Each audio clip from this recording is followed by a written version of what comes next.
उधर खबर है कि यूक्रेन से जारी जंग के बीच रूस के अमीरों का नया ठिकाना तुर्की बन गया है। बताया जा रहा है कि रूस पर लगातार लग रहे बैन से बचने के लिए रूस के पैसे वाले लोग तुर्की का रुख कर रहे हैं। यही नहीं, रूस के कुछ अमीर लोगों के तुर्की में एक ही बार कई अपार्टमेंट खरीदने की भी खबर है, और वो ऐसा इसलिए कर रहे हैं ताकि उन्हें तुर्की से गोल्डन पासपोर्ट मिल जाए। तुर्की में अगर कोई विदेशी 1,90,00,000 रुपए की प्रॉपर्टी खरीदता है तो उसे वहां की नागरिकता मिल जाती है, लेकिन इसके साथ शर्त यह भी है कि उस प्रॉपर्टी को उसे 3 साल तक अपने पास ही रखना होता है, यानी कि उसका मालिक 3 साल तक वही व्यक्ति ही रहेगा। दूसरी तरफ यूक्रेन में चल रही भीषण बमबारी के बीच पूरी दुनिया में एक नई आर्थिक जंग भी छिड़ गई।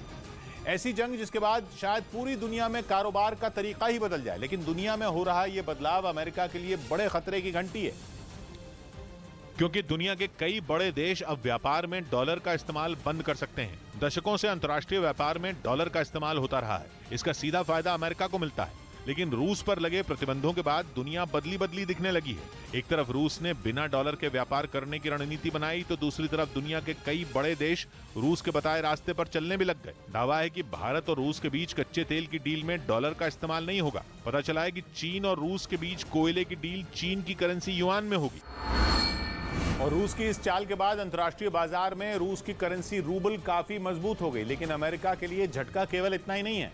खबर यह है कि दुनिया के कई बड़े देशों को रूस का कारोबार करने का यह तरीका पसंद आ रहा है, जिनमें चीन सबसे आगे है। पहले से अमेरिका के साथ ट्रेड वॉर में फंसा चीन इस मौके का फायदा उठाने से बिल्कुल नहीं चूकना चाहता। चीन सबसे ज्यादा कच्चा तेल सऊदी अरब से खरीदता है। खबर यह है कि चीन ने सऊदी अरब के साथ सौदेबाजी करनी शुरू भी कर दी।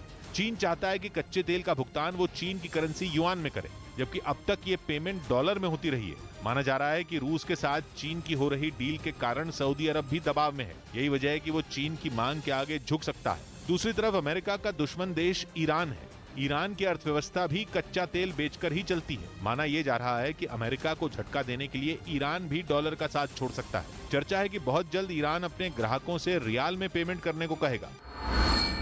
लेकिन ये केवल एक शुरुआत है। ये वो संकेत हैं जो एक बड़े बदलाव की तरफ इशारा कर रहे हैं। अमेरिका को भी ये बात अच्छी तरह समझ में आ रही है, इसीलिए अमेरिका के कई अधिकारी अलग अलग देशों में पहुंचकर समर्थन जुटाने में लगे। अगर दुनिया का कारोबार डॉलर में होना बंद हुआ तो अमेरिका के लिए यह बहुत बड़ा झटका होगा, जिसकी भरपाई करना लगभग नामुमकिन हो जाएगा। अभी तक तो केवल ऑयल और गैस से जुड़े सौदों की ही चर्चा है, लेकिन इस लाइन में दुनिया का बाकी कारोबार भी जुड़ सकता है, जिसकी शुरुआत चीन कर सकता है। चीन टेलीकॉम और मशीनरी से जुड़े बहुत सारे उपकरण दुनिया के कई देशों में पहुंचाता है। माना जा रहा है कि चीन अपने ग्राहकों से पेमेंट युआन में करने को कह सकता है। बड़ी बात यह है कि दुनिया के कई बड़े देशों को अब यह समझ में आने लगा है कि अंतर्राष्ट्रीय कारोबार डॉलर में होने से ज्यादा फायदा अमेरिका का ही है। वहीं राष्ट्रपति व्लादिमीर पुतिन ने रूसी खुफिया विभाग एफएसबी के एक बड़े अधिकारी को मॉस्को की एक बेहद सख्त सुरक्षा वाली जेल में भेज दिया। इस अधिकारी पर यूक्रेन हमले की योजना को पश्चिमी देशों में लीक करने का आरोप है। मतलब यह कि पुतिन ने जंग में यूक्रेन का साथ देने वाले रूस के विभीषणों पर प्रहार करना शुरू कर दिया, क्योंकि उन्हें इस बात का शक है कि रूस में कई ऐसे लोग हैं जो पश्चिमी देशों के साथ मिलकर जंग में यूक्रेन की मदद कर रहे हैं। हालात भी कुछ उसी तरफ इशारा कर रहे हैं, क्योंकि पिछले 47 दिनों से यूक्रेन इस युद्ध में रूस के सामने खड़ा है। उस रूस के सामने जिसके पास दुनिया की दूसरी सबसे बड़ी फौज है, वो रूस जिसके पास परमाणु बमों का जखीरा है, बमों का बाप, और उसके साथ ऐसे ऐसे हथियार जिनके आगे किसी भी देश की सेना न टिक पाए।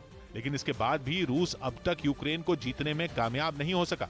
इसी वजह से पुतिन को शक है कि उनके कई अधिकारी विभीषण की तरह काम कर रहे हैं, यानी वो देश के गद्दार हैं जो यूक्रेन पर जीत के पुतिन के प्लान को लीक कर दे रहे हैं। ऐसे ही एक अधिकारी सरगेई हैं जिनके ऊपर पुतिन को शक है कि उन्होंने यूक्रेन जीतने के प्लान को पश्चिमी देशों के साथ लीक कर दिया। ये वो जेल हैं जहां रूस अपने गद्दारों को बेहद सख्त सुरक्षा घेरे में रखता है। जांच में यह बात भी सामने आई कि जंग में पहले एफएसबी के अधिकारी बेसेदा यूक्रेन के बदलते हालात पर नजर रखने के साथ लोगों की नब्ज टटोलने के लिए वहां कई दिनों तक रहे भी थे, और लौटने के बाद उन्होंने ये रिपोर्ट दी थी कि यूक्रेन की जनता रूस के साथ है। अगर रूसी सेना हमला करती है तो यूक्रेन के लोग उनका स्वागत करेंगे। बेसेदा ने अपनी रिपोर्ट में इस बात का भी दावा किया था कि जंग शुरू होते ही थोड़े दिनों के अंदर यूक्रेन के कई शहरों पर रूस का कब्जा हो जाएगा, लेकिन हुआ इसका बिल्कुल उलट। असलियत यह है कि अभी तक जेलेंस्की ने पुतिन के आगे हार नहीं मानी है, और तो और इस जंग में हजारों रूसी सैनिक अपनी जान गंवा चुके हैं। रूसी सेना के कई बड़े जनरल मारे जा चुके हैं। कई मोर्चों पर तो यूक्रेन की सेना ने रूसी सैनिकों को पीछे तक धकेल दिया है। कीव पर कब्जा नहीं होने के बाद रूस को अपनी रणनीति तक बदलनी पड़ी। मतलब ये कि सर्गेई बसेदा ने युद्ध से पहले जो खुफिया सूचना रूस को दी थी वो गलत साबित हुई। इसी वजह से ये शक और गहरा गया कि इस विभीषण की वजह से रूस का यूक्रेन को जीतने का प्लान पश्चिमी देशों में लीक हो चुका है।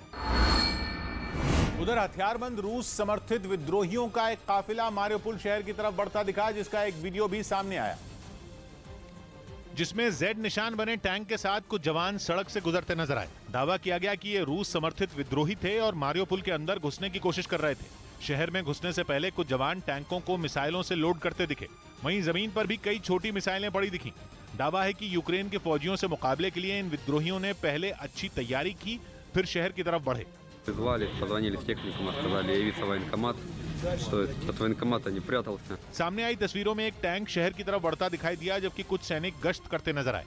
वीडियो के आखिरी हिस्से में जवानों की टुकड़ी एक जगह पर रुकी दिखी, जहां पर उन्होंने हथियार रखकर आराम किया। दावा है कि ये विद्रोही डोनेस्क से मारियोपोल पहुंचे थे।